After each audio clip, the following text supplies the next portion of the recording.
Today we will discuss Ohm's law. That is a scientist name law. So Ohms was a scientist.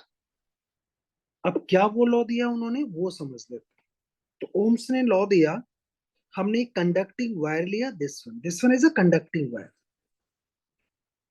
And suppose V is a potential difference applied across the end between the wires.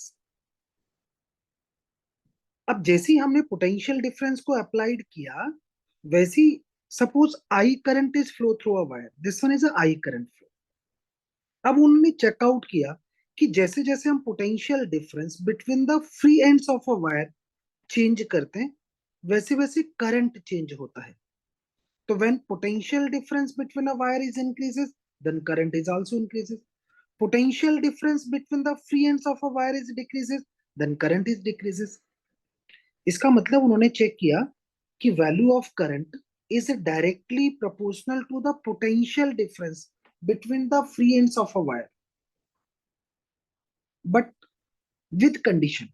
Condition is this one: physical condition of a wire remains same, like a shape, size, and temperature of a wire remains same. Then the value of current is directly proportional to the potential difference. वही law हमने यहाँ पे right कर दिया. Law क्या बोलता है? Law बोलता है the value of current flow through a conductor is directly proportional to the potential difference across a conductor when the physical condition of a wire remains same. तो करंट की value directly proportional होती है potential difference के. अब जैसे हमने proportional to का sign हटाया तो यहाँ पर आता है कांस्टेंट दैट इज 1/r. और इससे हमने एक फॉर्मूला मार्क कर लिया V equals to I R. That is a well known formula. आप अच्छे से जानते होंगे V equals to I R. This is a Ohm's formula and that is a Ohm's law. तो ये ओम्स लॉ है. Current is directly proportional to the potential and V equals to I R. This is a Ohm's formula. Okay. अभी आपने बताया कि current directly proportional है potential के, तो हमने V में और I में ग्राफ ड्रॉ कर दिया. This one potential on X axis, this one current on Y axis. अब जैसे ही हमने ग्राफ ड्रॉ किया तो ग्राफ मुझे मिलता है स्ट्रेट लाइन, तो मैंने उसको राइट कर लिया. अब जैसे क्योंकि डायरेक्टली प्रोपोर्शनल है तो जो स्ट्रेट लाइन ग्राफ है इसका जो स्लोप है that's just equal to the reciprocal of resistance और जस्ट डिफाइन द कंडक्टेंस. तो स्लोप ऑफ अ वायर, देखिए करंट और पोटेंशियल का जो स्लोप है दैट्स डिफाइन कंडक्टेंस या रेसिप्रोकल ऑफ रेजिस्टेंस. ये लर्न रखना. अब यहां से इस फॉर्मूले से हम आर की वैल्यू को फाइंड आउट कर लेते हैं.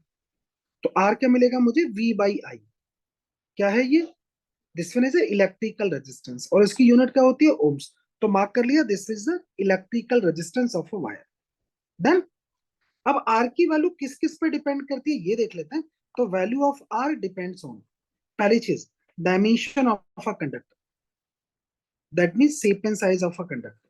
सेकंड थिंग देखेंगे nature of a conductor and temperature. तो ये थ्री क्वांटिटीज हैं जिन पर आर की वैल्यू डिपेंड करती है. अब नेक्स्ट में थोड़ा सा समझते हैं उसको जानो. ये जो ओम्स लॉ है it's not a universal law. Ohm's law not a Ohm's formula. Ohm's formula that's this one valid for every substance और everywhere, but Ohm's law not. इसलिए हमने यहाँ पर राइट किया all substance not obey Ohm's law. That means it's not a universal. Some substance obey and some substance not obey. अब जो ओबे करते हैं उनको बोलते हैं हम लोग ओमिक सबस्टेंस और जो ओबे नहीं करते उनको बोलते हैं नॉन ओमिक सबस्टेंस. ओके. अब जरा देख लेते हैं तो फिर कंडक्टेंस क्या होती है? कंडक्टेंस होती है रेसिप्रोकल ऑफ रेजिस्टेंस. तो उसकी यूनिट भी देखेंगे तो रेसिप्रोकल ऑफ रेजिस्टेंस हमें मिल जाती है. देन ये तो काफी इजी पार्ट था. अब इसी पर बेस्ड और देख लेते हैं रेजिस्टिविटी ऑफ अ कंडक्टर. अब मैं किसी कंडक्टिंग वायर की रेजिस्टिविटी निकालना चाहते हैं. तो मान लीजिए कि मेरे पास कोई कंडक्टिंग वायर है of length L, cross section area A. उसकी मुझे रेजिस्टिविटी की वैल्यू फाइंड आउट करनी है. तो आप कहेंगे the value of resistance of a conductor, first thing directly proportional to the length of a wire. तो किसी भी वायर का जो रेजिस्टेंस है that's directly proportional to the resistance, and second thing that is inversely proportional to the cross section area. अब दोनों को हमने कंबाइन कर लिया, जैसे ही हमने कंबाइन किया तो एक फॉर्मूला मिल गया दिस वन। अब इस फॉर्मूले से मैंने राइट कर लिया R this one equals to rho L by A, so that is the formula of resistance, that is a well known formula, R equals to rho L by A, और मैंने इसको 3 स्टार दे दिया, आपको learn रखना। अब आप कहेंगे यहाँ पर रो क्या है सर, तो रो है रजिस्टिविटी, तो मैं इसको रजिस्टिविटी के फॉर्म में इसको राइट कर लेता हूं, तो आप कहेंगे आर ए बाई एल, और इसकी यूनिट क्या होगी, आर है तो ओम होगी, ये cross section area by resistance है, तो इसकी अगर आप यूनिट निकालेंगे तो ये मीटर आएगी, तो इसको हम बोलते हैं electrical resistivity of a conductor, so this one resistivity of a conductor. अब ये डिपेंड किस पे करता है, तो ये डिपेंड करता है only nature of a conductor and temperature, सिर्फ नेचर एंड टेम्परेचर पर डिपेंड करेगा। It's not depends on the dimension of a conductor, means shape and size पर ये डिपेंड नहीं करता, ये आपको लर्न रखना। एक और टर्म देख लेते हैं, वो भी बड़ा इंपॉर्टेंट है, और एक अनदर टर्म है कंडक्टिविटी। कंडक्टिविटी जो रेसिप्रोकल ऑफ रेजिस्टिविटी होती है, तो इसकी यूनिट क्या होगी, ओम इनवर्स मीटर इनवर्स, ये आपको लर्न रखना है। देन अब नेक्स्ट में देखते हैं इसी पर बेस्ड एप्लीकेशन। एप्लीकेशन क्या कहते हैं उनको फटाफट देख लेते हैं। फर्स्ट में बातें करते हैं कटिंग ऑफ अ रेजिस्टेंस। तो मेरे पास एक रजिस्टर है लाइक एज दिस, इसकी टोटल लेंथ है L1 प्लस L2, मैंने इसको कट कर दिया in 2 pieces, one piece of length L1, another piece of length L2। अब क्योंकि 2 पीस बन गए, तो उन 2 पीसेस के हम लोग रेजिस्टेंस फाइंड आउट करेंगे, जिनकी लेंथ कितनी है L1 एंड L2। तो उसको मैं आपको फाइंड आउट करके दिखाता हूं, देखो जरा हम कैसे फाइंड आउट करते। अभी आपने फॉर्मूला देखा था R this one equals to rho L by A. अगर आप यहाँ देखें, क्योंकि वायर को मैंने कट किया है, तो उसकी रेजिस्टिविटी कांस्टेंट होगी, उसका क्रॉस सेक्शन एरिया भी कांस्टेंट होगा, तो मुझे समझ में आ गया कि उसका resistance directly proportional to length हो। अब डायरेक्टली प्रोपोर्शनल टू लेंथ है, तो मैं इसको ऐसे भी लिख सकता हूं, वायर का रेजिस्टेंस और लेंथ का रेशियो कांस्टेंट होगा। डन। तो फिर मैं यहां से लिख सकता हूं पीस के हिसाब से, फर्स्ट पीस का रेजिस्टेंस और उसकी लेंथ, सेकंड पीस का रेजिस्टेंस और उसकी लेंथ, और टोटल रेजिस्टेंस और उसकी टोटल लेंथ का रेशियो भी कांस्टेंट रहेगा। डन।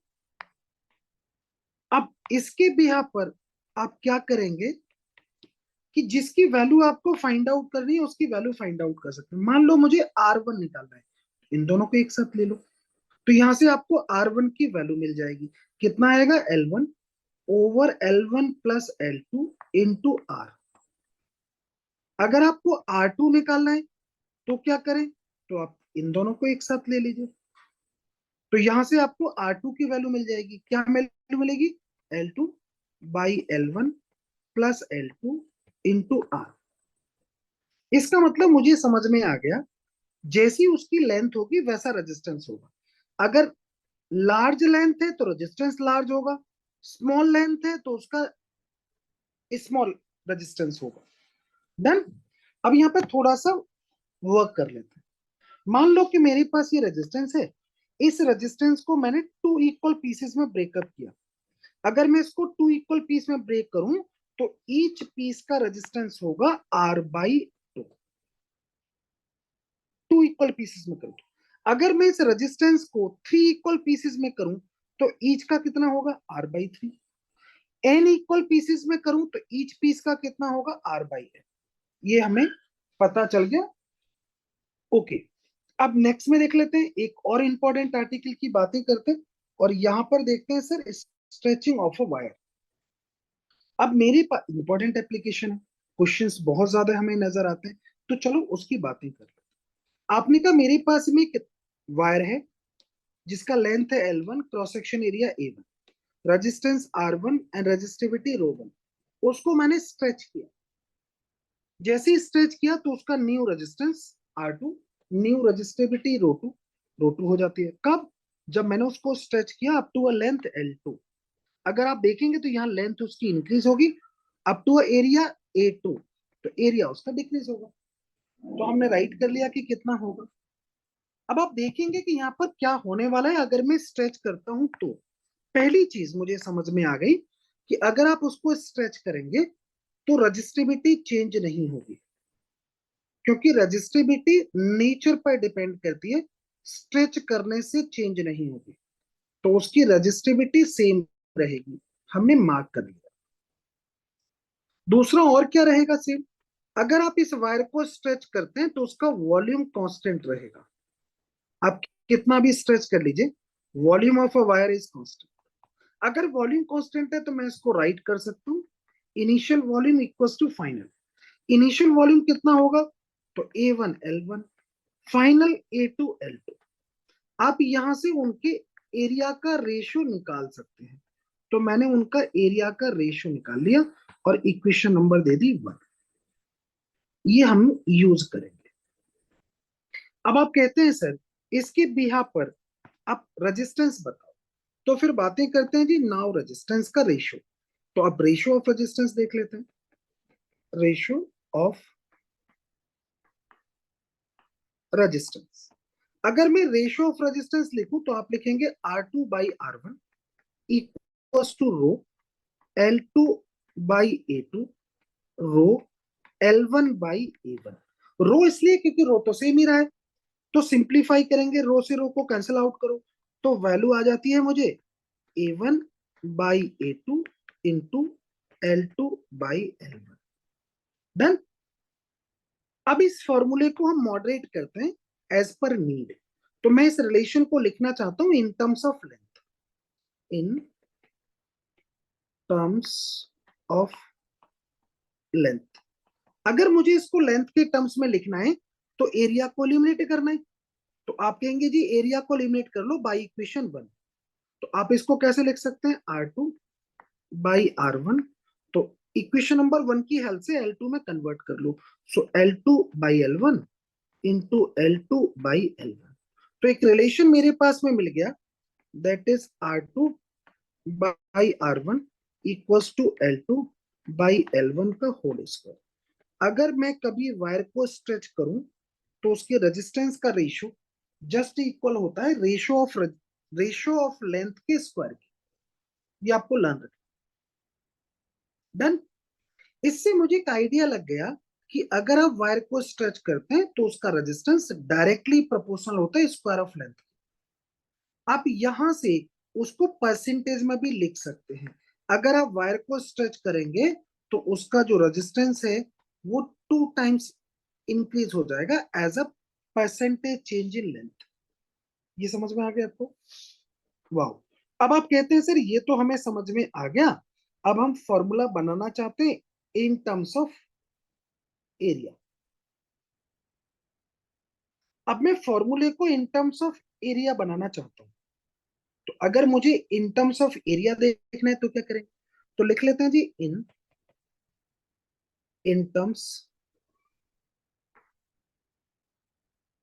Terms of area. इसका मतलब जो रिलेशन मेरे पास देखो ये है। अब यहां से लेंथ को एलिमिनेट कर दो बाई इक्वेशन 1। ये आपने एलिमिनेट किया था बाई इक्वेशन। अब मैं यहां भी वैसे ही करूंगा, तो आप कहेंगे R2/R1 होगा, तो यहां से A1/A2, लेंथ को एलिमिनेट कर लो, सो दिस वन। अब लेंथ को हटाएंगे तो ये कितना आएगा, A1/A2। कहां से एलिमिनेट किया, बाई इक्वेशन 1। जैसे आपने किया तो वैल्यू मिल गई R2/R1, this one equals to A1/A2 का स्क्वायर। ये भी फॉर्मूला मेरे लिए काम का हो गया जो न्यूमेरिकल्स में मैं यूज करूंगा। एक यहाँ पर मेरे लिए काम का फॉर्मूला था, लाइक इज दिस वन।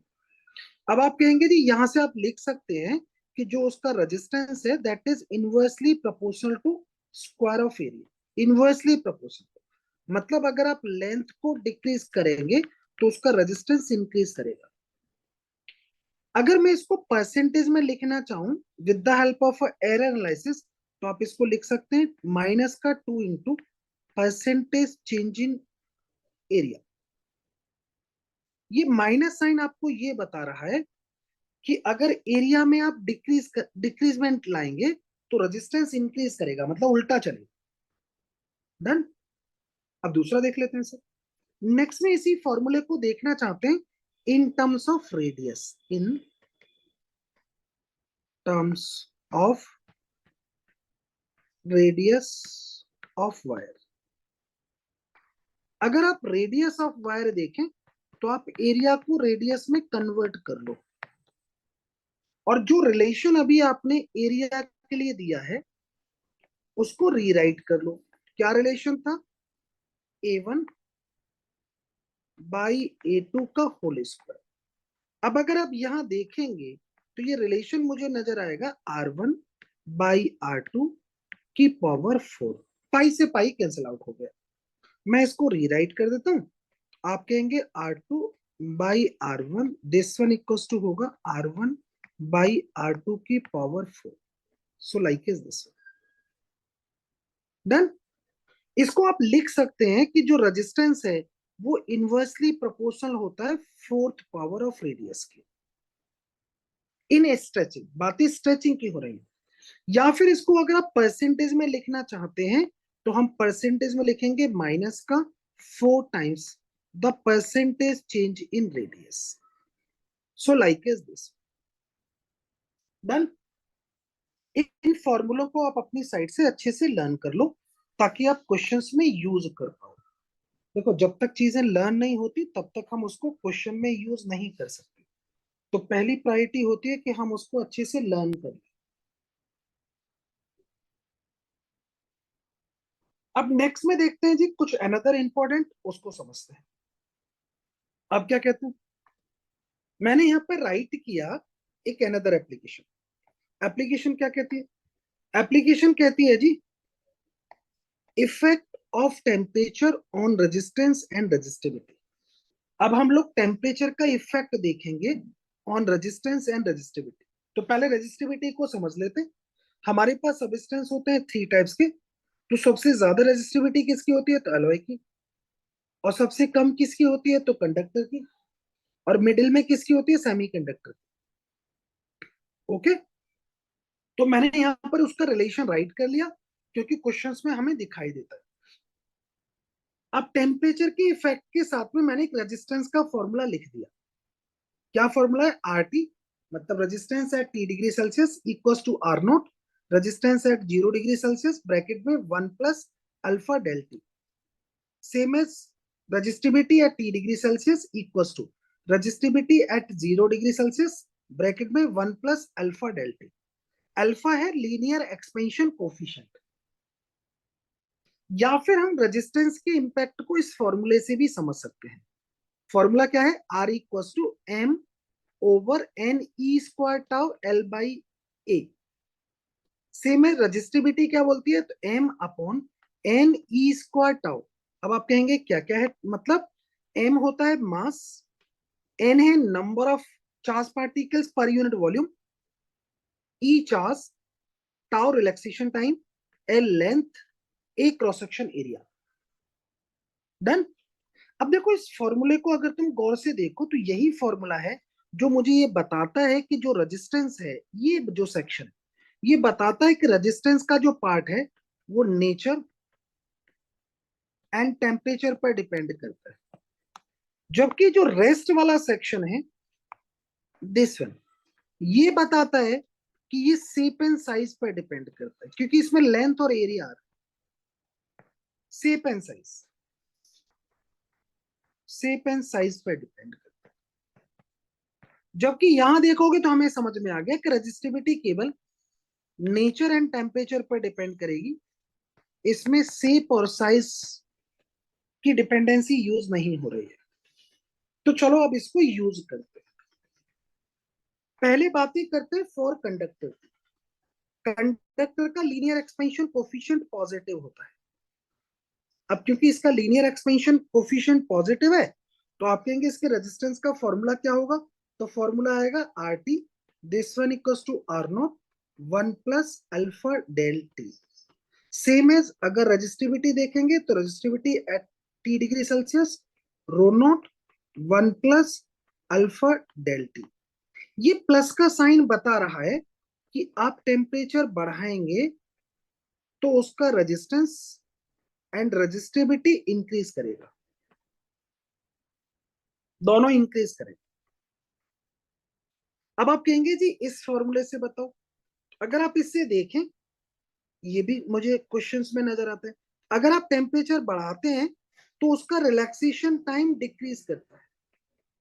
अब क्योंकि रिलैक्सेशन टाइम डिक्रीज कर रहा है but number of charge carrier for conductor constant होते हैं, तो उसका रेजिस्टेंस इंक्रीज करता है एंड रेजिस्टिविटी भी इंक्रीज करती है। अब आप कहेंगे किस ग्राफ के साथ इंक्रीज करते हैं, तो उनको ड्रॉ कर लेते हैं। अब देखो मैं ड्रॉ करके दिखाता हूँ, रेजिस्टेंस और टेम्परेचर में देखेंगे तो रेजिस्टेंस लीनियरली इंक्रीज करता है। कैसे इंक्रीज करता है? लीनियरली। तो मैं उसको रीड्रॉ कर देता हूँ। तो हमने देखा कि रेजिस्टेंस लीनियरली इंक्रीज करेगा। अब रेजिस्टेंस का हमने ग्राफ ड्रॉ कर लिया, तो आप कहेंगे जी रेजिस्टिविटी का ग्राफ ड्रॉ करो, तो रेजिस्टिविटी का भी हम लोग ग्राफ ड्रॉ करेंगे। रेजिस्टिविटी को अगर आप देखेंगे तो ये after room temperature linearly increase करता है, तो हमने मार्क कर लिया। अब नेक्स्ट में देखते हैं जी फॉर सेमीकंडक्टर। सेमीकंडक्टर के लिए अगर आप देखेंगे तो इसका लीनियर एक्सपेंशन कोफिशिएंट नेगेटिव होता है for semiconductor and for insulator also.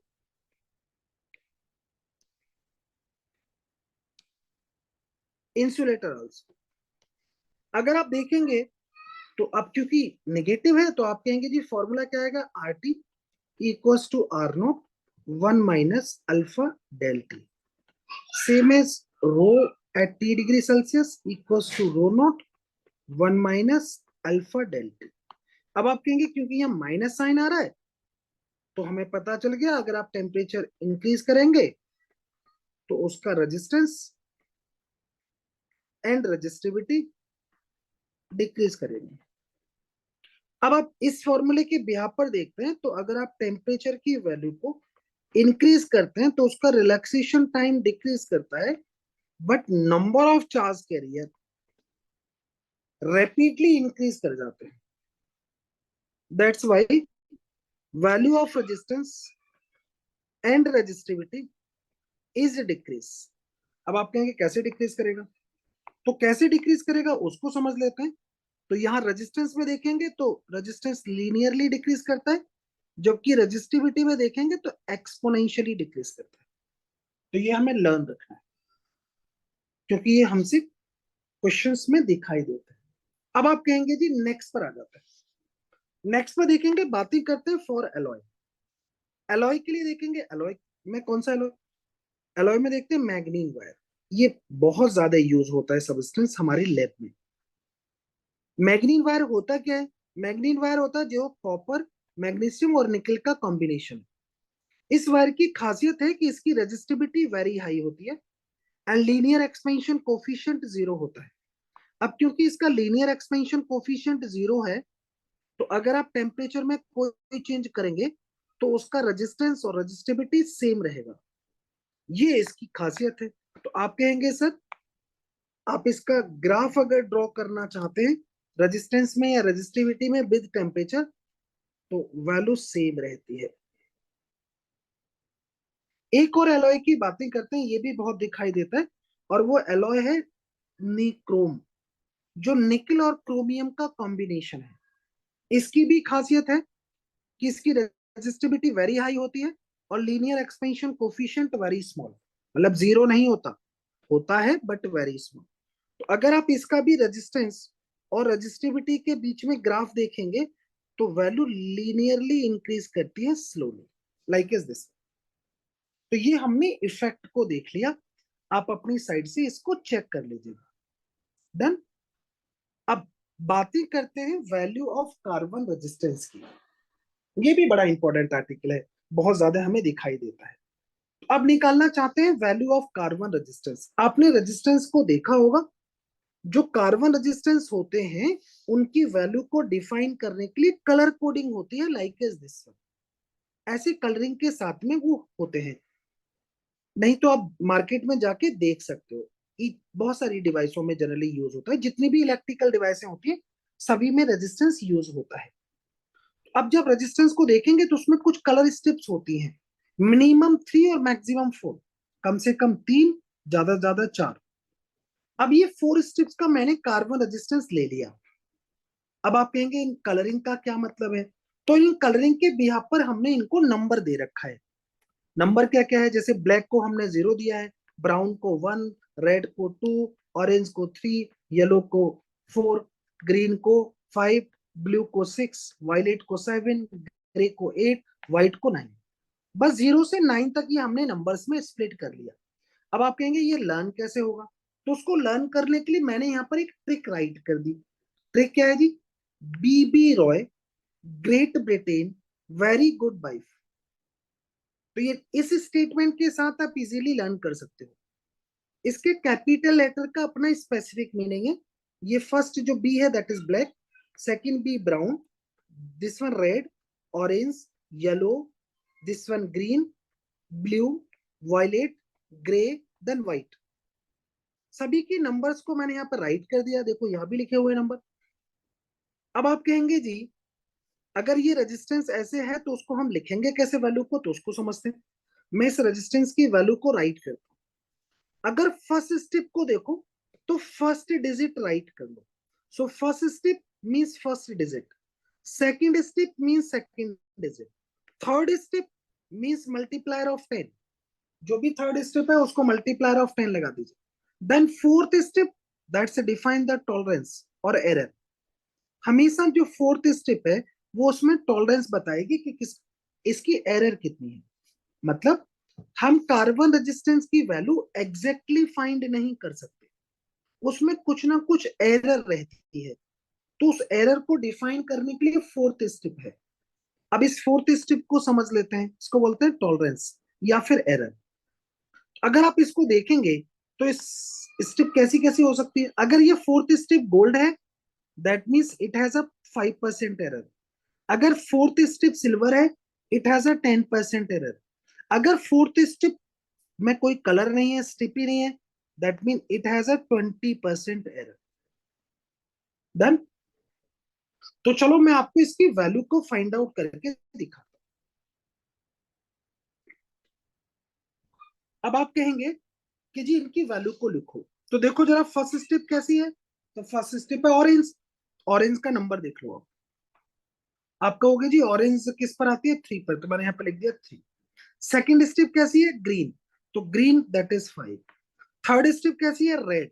तो रेड का क्या नंबर है जी? देखो 2। अब आप कहेंगे जी प्लस माइनस। फोर्थ स्टेप कैसी है? तो सिल्वर दैट इज अ 10%। लो जी आपने रेजिस्टेंस की वैल्यू को राइट कर दिया। तो फिर से रिपीट कर देता हूं। First step first digit, second step second digit, third step multiplier of 10, fourth step that's define tolerance. Done. चलो एक और करके दिखाता हूं। अब आप कहेंगे जी नेक्स्ट पर आ जाओ। यहाँ पे कलरिंग आपको लर्न रहनी चाहिए। आप कहेंगे जी मेरे पास एक कार्बन रेजिस्टेंस है दिस, इस कार्बन रेजिस्टेंस की वैल्यू बताओ। तो सबसे पहले तो स्टिप के नेम लिख लेता हूँ, उसको देखो जरा क्या है जी। तो फर्स्ट स्टिप को मैंने नेम दे दिया A, second step B, this C, this one D. अब आप कहेंगे जी पहली स्टिप कौन सी है? तो वैल्यू ऑफ रेजिस्टेंस राइट करो। अगर आप वैल्यू ऑफ रेजिस्टेंस देखते हैं तो फर्स्ट स्टिप कौन सी है? ग्रीन। ग्रीन का कितना होता है? 5 मुझे लाना है। सेकंड स्टिप है रेड। रेड का कितना होता है? तो आपने कहा जी दिस वन 2। थर्ड स्ट्रिप कौन सी है? ब्लू। अगर आप ब्लू का देखेंगे तो मैं आपको दिखा भी देता हूँ, ग्रीन और रेड को दिखा देता हूँ। आपने कहा देखो रेड का देखो, ग्रीन का देखो, अब कौन सा है? ब्लू। अब देखो यहाँ पर चाहो तो ब्लू देख लो, दिस वन ब्लू 6। यहाँ भी चाहो तो यहाँ भी देख सकते हो ब्लू। आप कहेंगे जी 6, तो राइट कर लेता हूँ जी दिस वन 10 की पावर 6। अब कितना परसेंट एरर है? अब सॉरी इसमें कौन सी स्टेप है? Fourth step that is gold. तो कितना एरर होता है? 5%। मार्क कर दिया जी। This is a value of resistance, लिख दिया। अब आप कहेंगे जी नेक्स्ट पर आ जाओ। अब मेरे पास में देखो, मेरे पास में एक रेजिस्टेंस है, इस वैल्यू को देखकर आपको इसकी वैल्यू को राइट करना है। तो चलो इसकी वैल्यू को राइट कर लेते हैं। पहले तो रेजिस्टेंस को लिख लेता हूं कि होगा क्या। आप कहेंगे जी रेजिस्टेंस की वैल्यू दे रखी है 470 प्लस माइनस 5%। आप कहेंगे कि सर 4 नंबर किस स्टेप पर आता है वो बताओ, तो 4 का मुझे पता है येलो पर आता है। 7 अगर आप देखेंगे तो वायलेट पर आता है, और यहां पर एक 0 है, मतलब ये ब्राउन पर आता है। मुझे समझ में आ गया, पहला येलो होगा, देन वायलेट होगा, देन ब्राउन होगा। अब आप कहेंगे 5% का है तो दिस वन गोल्ड होगा। 5%, तो फोर्थ स्टेप कैसी होगी, मुझे समझ में आ गया, that is a gold. Logic colour steps मिल गए। अब नेक्स्ट पर आ जाते हैं, जरा उसको समझ लेते हैं सर। नेक्स्ट में अगर आप देखेंगे तो मेरे पास में करंट वाई एक्सिस पर, वोल्टेज है एक्स एक्सिस पर। ए और बी दो सबस्टेंस है, इनके एंगल्स गिवन है। क्वेश्चन जानना चाहते हैं ratio of resistance and conductance बताओ। तो मुझे पता है कि अगर आप स्लोप देखेंगे तो इसका जो स्लोप है वो रेसिप्रोकल ऑफ रेजिस्टेंस या फिर कंडक्टेंस बताता है।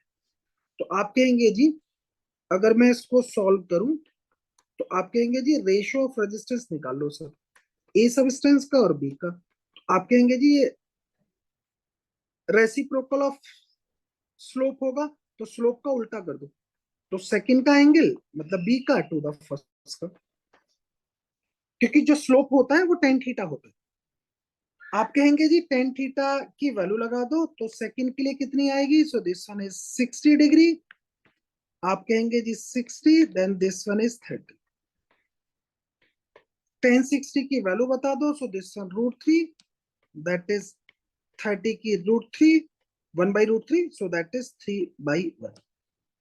अगर आप कंडक्टेंस की लिखना चाहते हैं तो कंडक्टेंस के लिए अगर आप देखेंगे for A substance, for B substance, आपने कहा ये तो जी जस्ट इक्वल स्लोप के ही होता है।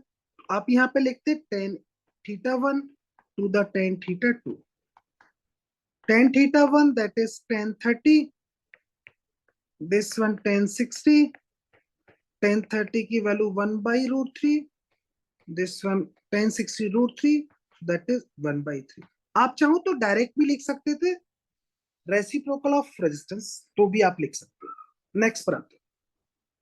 अगर आपको मजा आ रहा है कि लग रहा है आपको टीचर ने मेहनत की है, तो प्लीज हमें अप्रिशिएट कीजिएगा, कमेंट्स कीजिएगा। व्हाट्सएप नंबर दे रखा है, उस पर कोई प्रॉब्लम है तो आप अपनी प्रॉब्लम को शेयर कर सकते हैं। कोई भी प्रॉब्लम, आप क्या चाहते हैं, कोई क्वेश्चन है, कोई डाउट है, तो आप प्लीज व्हाट्सएप के थ्रू शेयर कर सकते हैं।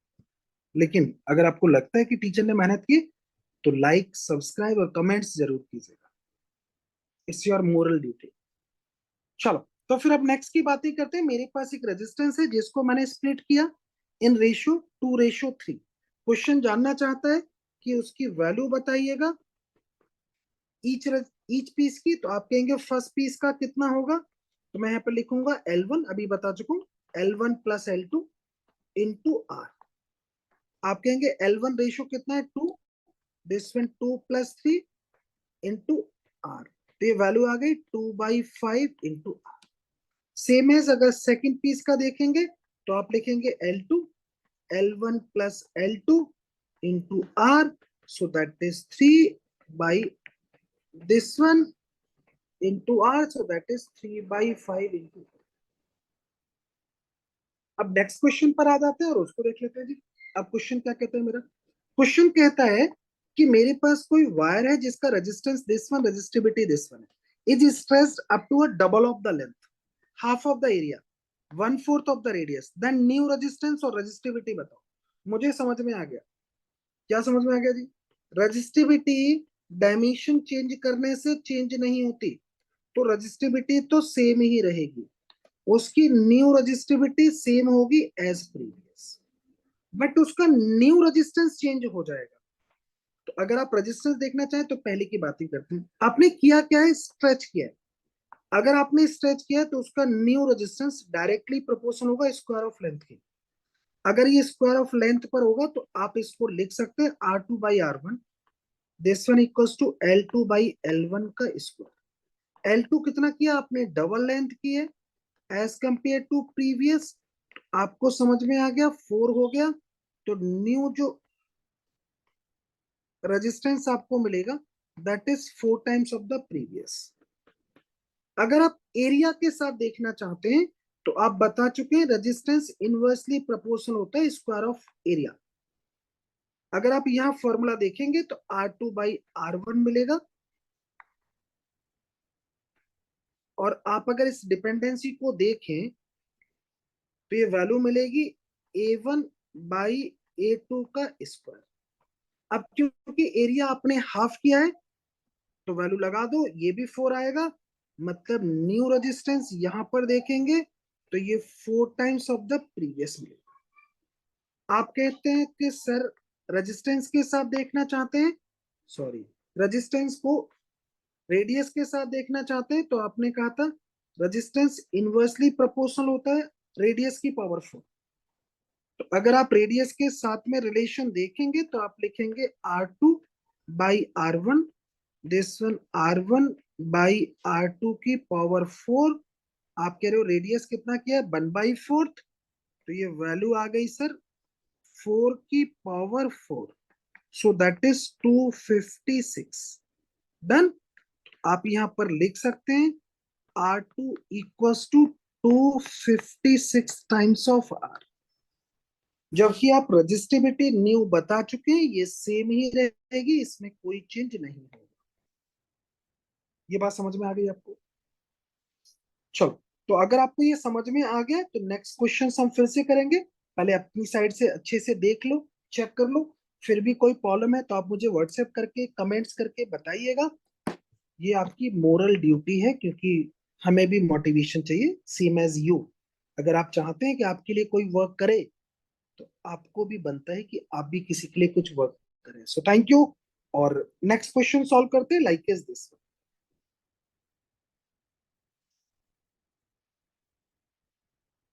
फिर से हम स्ट्रेचिंग की बात करते हैं। यहां देखते हैं, a wire of resistance R, resistivity rho is stressed. Find new resistance and resistivity when length of a wire is increased by 2%. मैंने वायर की लेंथ को इंक्रीज कर दिया 2%. Cross section area of a wire is decreased by 3%. Radius of a wire is increased by, sorry, radius of a wire is decreased by 4%. अगर हमने ऐसा किया है तो आप कहेंगे जी उसका न्यू रेजिस्टेंस एंड रेजिस्टिविटी बताइए। तो चलो मार्क करते हैं। आपने कहा कि सर अगर आप स्ट्रेच करेंगे, इन स्ट्रेचिंग अगर आप स्ट्रेचिंग में देखें तो उसका रेजिस्टेंस डायरेक्टली प्रोपोर्शनल होता है स्क्वायर ऑफ लेंथ के, इनवर्सली प्रोपोर्शनल होता है स्क्वायर ऑफ एरिया के, एंड इनवर्सली प्रोपोर्शनल होता है रेडियस की पावर 4 के। डन। अब आप कहेंगे परसेंटेज में चेंज हमें गिवन है, तो पहले ऑप्शन की बातें करते हैं। आप कहेंगे सर लेंथ में परसेंटेज चेंज गिवन है 2% का, तो रेजिस्टेंस में कितना होगा, इस फॉर्मूले से कन्वर्ट कर लो, तो पावर को फ्रंट में लाओ and percentage change of this one, तो मुझे पता चल गया कि रेजिस्टेंस में जो परसेंटेज चेंज आएगा वो 4% का आएगा। डन। अब आप कहते हैं जी सेकंड वाले में आ जाओ, उसमें क्या दे रखा है, आप कह रहे हो क्रॉस सेक्शन एरिया में डिक्रीजमेंट है 3% का। अब एरिया के साथ में अगर आप रिलेशन निकालेंगे तो ये आर का परसेंटेज होगा माइनस का पावर को फ्रंट में लाऊंगा, तो 2 into percentage change of area, आपने यहां से मार्क किया। आप कहेंगे जी कितना दे रखा है, ये माइनस ये बता रहा है कि उल्टा चलेगा। अगर क्रॉस सेक्शन एरिया डिक्रीज हो रहा है तो रेजिस्टेंस इंक्रीज होगा, सो दिस वन आप लिखेंगे 2। अब क्योंकि ये डिक्रीज हो रहा है तो माइनस का साइन के साथ लिखूंगा, सो that is 3, minus minus plus हो गया, कितना आ गया 6%, और ये प्लस का आ रहा है 6%, इसका मतलब रेजिस्टेंस 6% इंक्रीज हो जाएगा। डन। अब नेक्स्ट में देख लेते हैं जी। आप कहेंगे जी नेक्स्ट की बातें करते हैं, थर्ड वन। थर्ड में क्या कहते हैं जी, रेडियस में जो चेंजेस हैं वो डिक्रीजमेंट है 4% का, 4% का डिक्रीजमेंट। आप चाहें तो यहाँ पर माइनस साइन लगा सकते हैं क्योंकि डिक्रीजमेंट है, यहाँ भी लगा सकते थे माइनस साइन, वो मैंने यहाँ पे लगा दिया। अब आप कहेंगे जी इस फॉर्मूले को कन्वर्ट करो, तो आप कहेंगे आर का जो परसेंटेज होगा दिस वन माइनस का 4 into परसेंटेज ऑफ रेडियस, अब यहाँ पर राइट करता हूँ -4, ये भी मुझे 4% दे रखा है, तो लिख लिया। इसका मतलब रेजिस्टेंस में जो चेंजेस आएंगे वो 16% का इंक्रीजमेंट होगा। ये बात समझ में आ गई? यहाँ हमने वैल्यूज को निकाल के मार्क कर लिया। अब आप चेक कर सकते हैं अपनी साइड से। अब देखो टीचर ने आपके साथ जो वर्क किया है, अगर वो वास्तव में आपको अच्छा लग रहा है, टीचर के वर्क को आप अप्रिशिएट करना चाहते हैं, करना भी चाहिए, तो प्लीज अपने कमेंट्स करके बताइएगा, लाइक एंड सब्सक्राइब कीजिए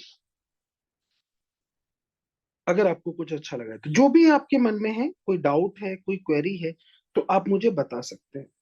साथ में एक व्हाट्सएप नंबर इसके साथ में अटैच्ड है, आप उस पर कोई भी कंसर्न है, कोई प्रॉब्लम है, एज सच किसी क्वेश्चन में डाउट है, तो you can share with me.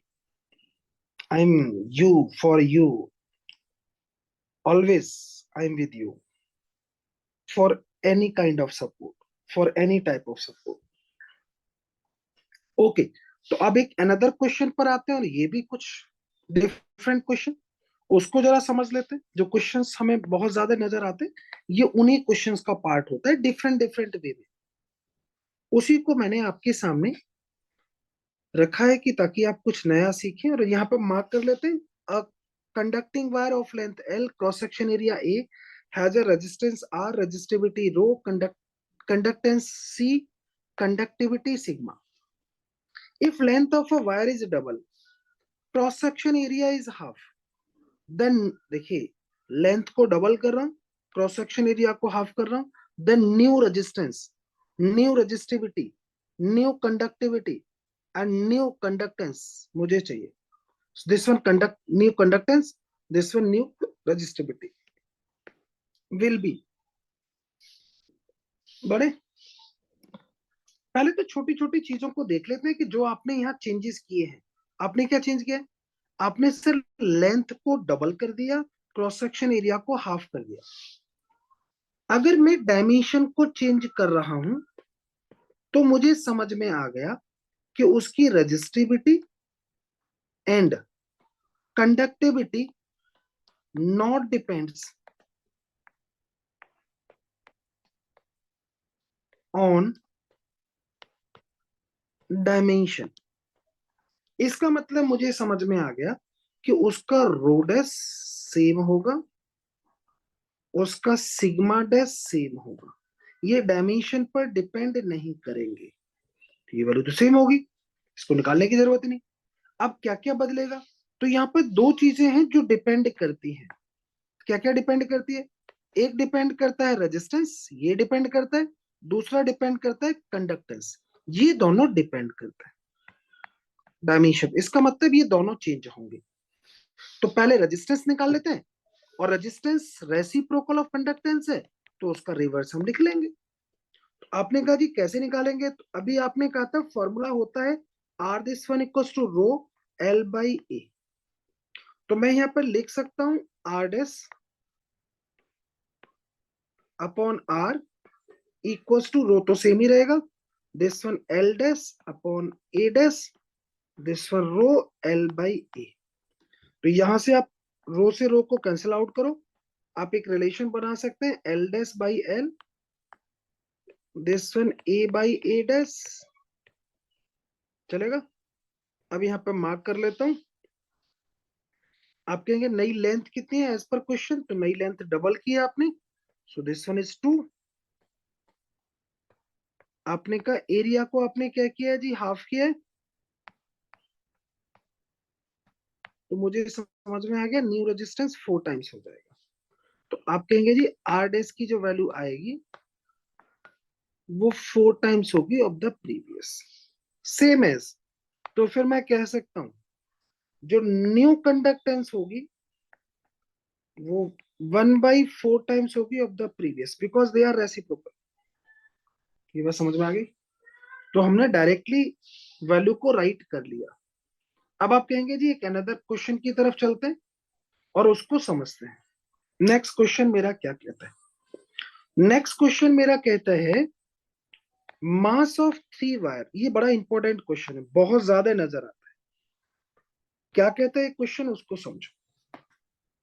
mass of three wires are in ratio this one and length ratio this one.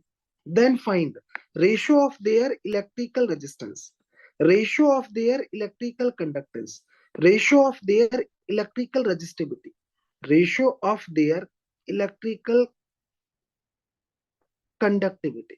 मुझे समझ में आ गया.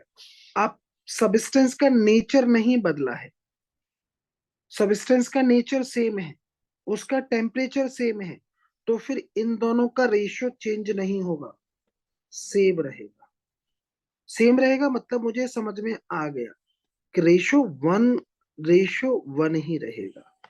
इसको निकालने की जरूरत नहीं है क्योंकि सबस्टेंस का नेचर सेम है, टेम्परेचर सेम है, और ये दोनों नेचर एंड टेम्परेचर पर ही चेंज होते हैं, डायमेंशन पर चेंज नहीं होते. तो ये तो दो तो मुझे पता चल गए. अब आप कह रहे हैं सर रेजिस्टेंस का रेशियो निकालो. अगर मुझे रेजिस्टेंस का रेशियो निकालना है तो आप कहेंगे सर रेजिस्टेंस का रेशियो देखते हैं भैया, रेजिस्टेंस का रेशियो कितना आएगा. तो पहले अगर मैं फॉर्मूले को देखूं तो फॉर्मूला था R this one equals to rho L by A.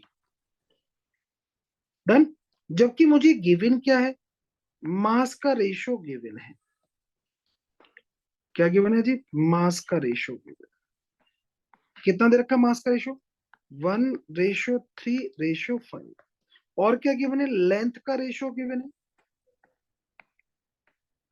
Length का रेशियो कितना दे रखा है जी, 5:3:1. अब आप कहोगे कि मेरे पास मास और लेंथ का रेशियो गिवन है, एरिया तो दे नहीं रखा, तो इसका मतलब एरिया को एलिमिनेट करो, और एरिया को एलिमिनेट करो इन टर्म्स ऑफ मास. तो मैं इस फॉर्मूले को देखो मॉडरेट कर रहा हूं. आप कहेंगे दिस वन, इसको लेंथ से मल्टीप्लाई करो और लेंथ से डिवाइड कर दो, तो ये बन गया वॉल्यूम. वॉल्यूम को लिख लो मास के टर्म्स में. आप कहेंगे वॉल्यूम क्या होता है, मास अपॉन डेंसिटी. अब यहां पर देखोगे गौर से तो रेजिस्टिविटी सेम है, सबस्टेंस की डेंसिटी सेम है, तो जो वेरिएबल है उसके साथ मेरा रिलेशन आ गया. तो यहाँ पर रेजिस्टेंस किस पर डिपेंड करेगा, एल स्क्वायर बाई एम पर. इसका मतलब रेजिस्टेंस का जो रेशियो आने वाला है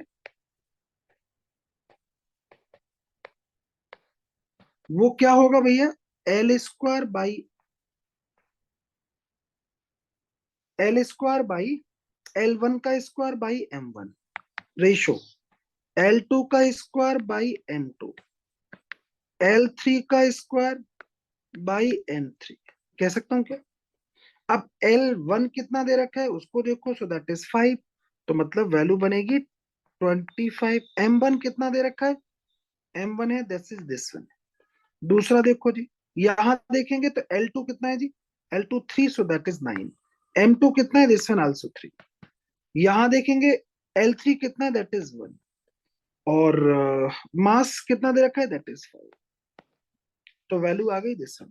अब आप कहेंगे आंसर इस फॉर्मेट में तो है नहीं, तो सबको सेम बनाओ.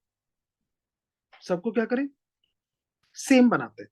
तो मैंने क्या किया, सबको 5 से मल्टीप्लाई कर लो. पहले इसको थोड़ा और इजी बना लो, फिर 5 से मल्टीप्लाई करेंगे. तो आपने कहा this one 25 and this one 3 and this one 1/5. अब सबको 5 से मल्टीप्लाई करोगे ऊपर नीचे, तो मैं कहूंगा this one 125/5, this one 15/5 and this one also. अब आप कहेंगे डिनोमिनेटर में जो 5 है उसको एलिमिनेट कर दो क्योंकि मुझे तो रेशियो लिखना है. तो वैल्यू आ गई 125:15:1. लो जी, रेजिस्टेंस का रेशियो आ चुका है. चेक करो आप अपनी साइड से कम 2 बार आपको सॉल्व करना है. अब आप क्या कहते हैं सर, उसको देख लेते हैं. आप कहते हैं जी दूसरा मुझे क्या चाहिए, रेजिस्टेंस का रेशियो आ गया. अब चाहिए कंडक्टेंस का रेशियो. कंडक्टेंस जो होता है वो रेसिप्रोकल ऑफ रेजिस्टेंस होता है, तो मैं उसको डायरेक्ट लिख सकता हूं. आप कहेंगे जी C1:C2, आप चाहो तो निकाल भी सकते हो, रेशियो C3. तो आप कहेंगे ये तो रेसिप्रोकल होगा, तो उल्टा कर दो, 1:15:125. That's your answer. डन। एक और क्वेश्चन देखते हैं, पहले इन क्वेश्चनों को अपनी साइड से करिएगा।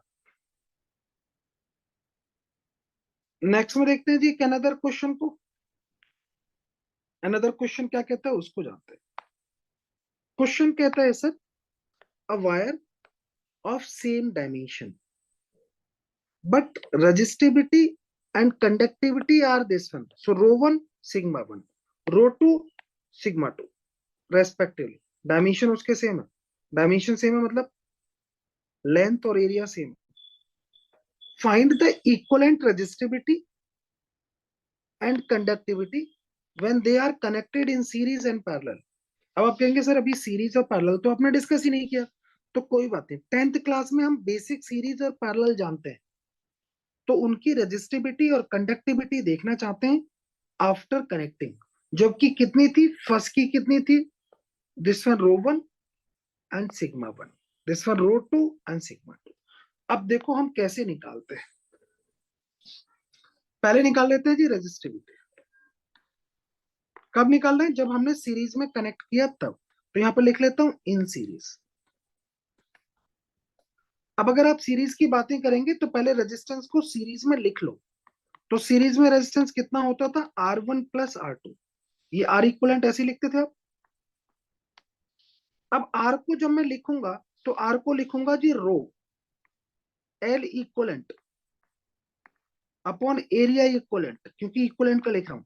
दिस वन रो 1 क्योंकि रेजिस्टिविटी में निकालना चाहता हूं, एल अपॉन ए प्लस रो 2 एल अपॉन ए। डन। दोनों वायरों के डायमेंशन सेम है तो अज्यूम कर लिया कि उसकी लेंथ एल और क्रॉस सेक्शन एरिया ए है। अब तुम कहोगे सीरीज में कनेक्ट किया तो उसकी लेंथ कितनी होगी। अब आप कहेंगे लेंथ कितनी होगी, तो आप कहेंगे जी लेंथ होगी 2l क्योंकि सीरीज में कनेक्शन है। And this one area A, तो यहाँ पे लिखा रो 1 एल अपॉन ए प्लस रो 2 एल अपॉन ए। अब आप कहेंगे जो कैंसिल होते हैं टर्म उनको कैंसिल आउट करो, लेंथ से लेंथ को कैंसिल कर दिया, एरिया से एरिया को कैंसिल आउट कर दिया, रो निकल कर आ गया। So this one rho 1 plus rho 2 by 2। Check करो, ये है इन सीरीज। अब आप कहते हो सर अगर मुझे, ये क्या है रेजिस्टिविटी, अगर मुझे कंडक्टिविटी निकालनी होती तो फिर अगर मुझे कंडक्टिविटी निकालनी है तो मैं इस फॉर्मूले को कंडक्टिविटी में लिखता। लिखने का तरीका वही होता, R equivalent equals to R1 plus R2। यहां पर फॉर्मूले को लिखता एल इक्वलेंट, यहां लिखता एरिया इक्वलेंट, और ये लिखता 1 अपॉन सिग्मा इक्वलेंट। ये वही इक्वलेंट है जिसको आप निकालना चाहते हो। दिस वन इक्वल्स टू, यहां लिखते 1 upon sigma 1 that is L upon A. This one 1 upon sigma 2 L upon A. Done. आप कहेंगे जी एल इक्वलेंट को लिखोगे तो सीरीज में है तो कितना लिखोगे 2l by A, this one 1 upon sigma 1 L upon A plus का 1 अपॉन सिग्मा 2 एल अपॉन ए। चलेगा। यहां से सॉल्व कर लेता हूं, एल से एल को कैंसिल आउट करो, एरिया को एरिया से कैंसिल आउट करो, वैल्यू आ गई 2 upon sigma, this one equals to 1 upon sigma 1 plus 1 upon sigma 2। LCM ले लो इसका, तो आप कहोगे सिग्मा 1 सिग्मा 2, तो ये आएगा सिग्मा 1 प्लस का सिग्मा 2, ये आएगा 2 अपॉन सिग्मा। चलेगा। यहां से सिग्मा की वैल्यू निकाल लेते हैं। सो 2 sigma 1 sigma 2 over sigma 1 plus sigma 2। ये क्वेश्चन बार बार आपको दिखाई देते हैं इन क्वेश्चंस इन बुक्स, तो मैंने इनको सॉल्व करके आपको दिखा दिया। देखो ये दोनों वैल्यू आ चुकी। अब आप कहेंगे सर अगर ये पैरेलल में कॉम्बिनेशन होता तो कैसे निकालते, तो अब आपको पैरेलल के कॉम्बिनेशन के लिए निकाल के दिखा देता हूं, उनको समझते हैं। तो मैं इसको इरेज कर लेता हूं, अब पैरेलल की बातें करेंगे। डन। सेम मेथड है, सेम वे है। तो आप पैरेलल के लिए निकाल लेते हैं जी, पैरेलल में आप कैसे निकालते, तो यहाँ पे मार्क कर लेता हूं जी इन पैरेलल। आप पैरेलल कॉम्बिनेशन में देखेंगे, आप कहेंगे सर पैरेलल कॉम्बिनेशन में तो आर रेसिप्रोकल होता है, सो that is 1 upon R1 plus का 1 अपॉन R2। पहले मैं रजिस्टिविटी निकाल लेता हूं, तो आप कहेंगे कितना आएगा, एरिया इक्वलेंट होगा अपॉन रो एल इक्वलेंट होगा. सो this one A1 upon rho one L1 plus का A2 रो टू L2. अब डायमेंशन तो सेम है, यहाँ पैरेलल कॉम्बिनेशन है तो उसका एरिया कितना हो गया 2A. दिस वन लेंथ तो सेम ही रहेगी, यहां देखेंगे A by rho one L, यहां देखेंगे A by rho two L. Done. आप कैंसिल आउट कर लेते हैं एरिया को एरिया से, लेंथ को लेंथ से, तो आपको समझ में आ गया रो कितना आएगा भैया. So this one 2 rho one rho two upon मिलेगा rho one plus rho two. Check करो. सेम वे में आप अगर पैरेलल कॉम्बिनेशन के लिए कंडक्टिविटी निकालोगे तो कितना आएगा, सिग्मा वन प्लस का सिग्मा टू बाई टू. अपनी साइड से एक बार निकाल कर देखो ताकि कॉन्फिडेंस आए. डन करना. और अगर आपको अच्छा लगा है तो प्लीज अप्रिशिएट करना बाय कमेंट्स, बाय व्हाट्सएप. कोई प्रॉब्लम है तो प्लीज उसको बताइएगा. I am always with you, always till the end of the success. अब कुछ क्वेश्चन है उनकी प्रैक्टिस के लिए, उनको जरा समझ लेते हैं. इनको आप अपनी साइड से चाहो तो सेल्फ ट्राई कीजिएगा, या मेरे से कहें तो मैं आपको बता देता हूं. तो ये क्वेश्चन है, इनको आप अपनी साइड से ट्राई करिएगा. डन. तो फिर से मिलेंगे आपके साथ में कमिंग क्लास में. आज के लिए thank you. Thank you very much for your support, for your staying with me. So thank you very much. We will meet soon in coming class. So thank you.